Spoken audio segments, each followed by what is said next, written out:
Hi viewers, welcome to Ajith Mathi சமையல். இன்றைக்கி பார்க்க போகிற டிஷ் என்னென்னா பருப்பு கீரை. இந்த பருப்பு கீரை வந்து நம்ம உடலுக்கு ரொம்பவே நல்லது ஃப்ரெண்ட்ஸ்.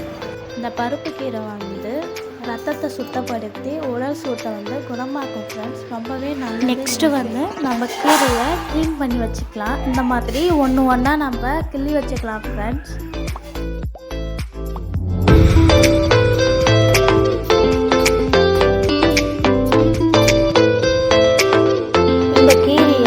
தண்டோட கூட இந்த மாதிரி நம்ம கிள்ளி வச்சுக்கலாம் ஃப்ரெண்ட்ஸ்.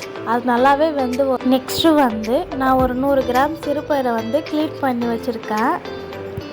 அதுக்கப்புறம் ஒரு 4 தக்காளி கட் பண்ணி வச்சுருக்கேன், ஒரு 4 வெங்காயம் கட் பண்ணி வச்சுருக்கேன், ஒரு கொஞ்சம் பல் பூண்டு, ஒரு 3 பச்சை மிளகாய் ஃப்ரெண்ட்ஸ்.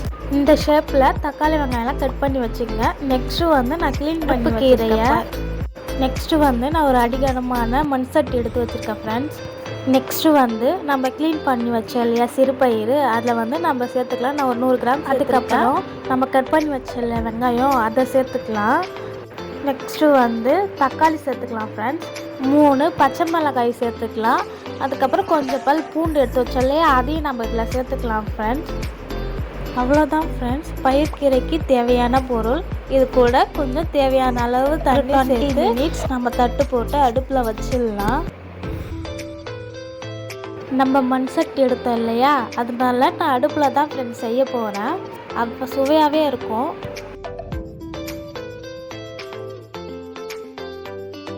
டுவெண்ட்டி மினிட்ஸ் ஆகிடுச்சு. வாங்க பயிர் எந்த அளவுக்கு வந்துருக்கு பார்க்கலாம். நல்லாவே வந்துருக்கு ஃப்ரெண்ட்ஸ். இப்போ வந்து ஒரு கரண்டி வச்சு நம்ம அதை கிண்டி பார்த்துக்கலாம் எந்த அளவுக்கு வந்திருக்குன்னு. நல்லாவே வந்துடுச்சு ஃப்ரெண்ட்ஸ். பயிர் நல்லாவே வந்துடுச்சு. இந்த ஸ்டேஜில் வந்து நம்ம க்ளீன் பண்ணி வச்சோம் இல்லையா கீரை, அதை வந்து நம்ம இதில் சேர்த்துக்கலாம். இந்த மாதிரி கீரையை வந்து கொஞ்சம் கொஞ்சமாக நம்ம அதில் சேர்த்துக்கலாம் ஃப்ரெண்ட்ஸ். அவ்வளோதான் ஃப்ரெண்ட்ஸ். இப்போ வந்து ஒரு கரண்டியை வச்சு நம்ம கிண்டி விட்டுக்கலாம். அப்போ தான் அடி பிடிக்காது. நல்லாவே அதை கிண்டி விட்டுக்குங்க. இந்த மாதிரி நல்லா கிண்டி விட்டுக்குங்க ஃப்ரெண்ட்ஸ். அவ்வளோதான். ஒரு 10 மினிட்ஸ் வந்து நம்ம தட்டு போட்டு மூடிக்கலாம். இன்னும் கொஞ்சம் நேரம் வேகட்டும் ஃப்ரெண்ட்ஸ். 10 மினிட்ஸ் ஆகிடுச்சு. வாங்க இப்போ ஓப்பன் பண்ணி பார்க்கலாம் எந்த அளவுக்கு வந்திருக்குன்னு. நல்லாவே வந்துடுச்சு ஃப்ரெண்ட்ஸ். இந்த மாதிரி நல்லா வெந்து வரணும். வாங்க ஒரு கரண்டி வச்சு நம்ம அதை கிண்டி பார்த்துக்கலாம். நல்லாவே வந்துடுச்சு. இப்போ நம்ம பயிரை கரைஞ்சிக்கலாம் ஃப்ரெண்ட்ஸ். அதுக்கு கீரைக்கு தேவையான அளவு உப்பு சேர்த்துக்கலாம் ஃப்ரெண்ட்ஸ். கொஞ்சமாக புளி சேர்த்துக்கலாம். புளி சேர்த்துட்டோம். இப்போ வந்து நம்ம அதை கடைஞ்சிக்கலாம் ஃப்ரெண்ட்ஸ். நல்லா மையாக கடையணும். நம்ம சேர்த்தோம் இல்லையா புளி, அது எல்லாமே நல்லா கடைஞ்சி வரணும். இந்த அளவுக்கு கடைஞ்சா போதும் ஃப்ரெண்ட்ஸ். அவ்வளோதான். இப்போ வந்து நம்ம அதை தாளிச்சிக்கலாம். நான் ஒரு அடிகரமான மண் சட்டி எடுத்திருக்கேன். இதில் செய்கிறப்போ இன்னமும் வாசனையாக இருக்கும். இப்போ வாங்க நம்ம தாளிச்சிக்கலாம். நான் ஒரு கரண்டி எண்ணெய் ஊற்றிருக்கேன் ஃப்ரெண்ட்ஸ். அதுக்கப்புறம் கொஞ்சமாக நம்ம கடுகு சேர்த்துக்கலாம். கடுகு சேர்த்து நல்லா பொரியட்டும். ஒரு ஸ்பூன் வந்து சீரகம் சேர்த்துக்கலாம் ஃப்ரெண்ட்ஸ். சீரகம் வந்து கொஞ்சம் வாசனையாக இருக்கும். நெக்ஸ்ட்டு வந்து நான் காஞ்ச மிளகாய் சேர்த்துருக்கேன். ஒரு 2 காஞ்ச மிளகாய் வந்து நம்ம கிள்ளி சேர்த்துக்கலாம். அதுக்கப்புறம் நான் இடித்து வச்ச பூண்டை சேர்த்துருக்கேன் ஃப்ரெண்ட்ஸ். இது நல்லா வதங்கட்டும்.